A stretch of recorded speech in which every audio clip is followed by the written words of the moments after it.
Hello.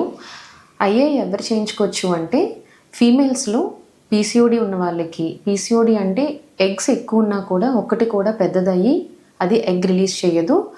So వాళ్ళలో ఏంటంటే ఎనోవులేషన్ egg release అవ్వకపోవడం వల్ల మనకి కన్సీవ్ అవ్వరు. సో దానివల్ల ఏంటంటే ఐయుఐలో మనం ఫస్ట్ స్టిమ్యులేట్ చేస్తాం కాబట్టి ట్యాబ్లెట్ పెడతాం కాబట్టి దానివల్ల ఒక ఎగ్ డెవలప్ అయ్యి అది మనం రిలీజ్ చేసి వెంటనే ఐయుఐ చేస్తాం. సో నెక్స్ట్ ఏంటంటే మేల్ ఫ్యాక్టర్, మైల్డ్ ఆలిగో అంటే స్పర్మ్ కౌంట్ కొంచెం వరకు తక్కువ ఉంటే లైక్ మైల్డ్ మేల్ ఫ్యాక్టర్ వాళ్ళు ఐయుఐ చేయించుకోవచ్చు. నెక్స్ట్ ఎజాక్యులేటరీ ప్రాబ్లమ్స్ ఏమైనా ఉన్న మేల్ ఫ్యాక్టర్లో కూడా మనం ఐయుఐ చేస్తాము. And at the same time other factors అంటే ట్యూబ్స్ కూడా ఒక్క ట్యూబ్ అయినా కూడా అట్లీస్ట్ పేటెంట్ ఉండాలి ఐయుఐ ట్రై చేయడానికి.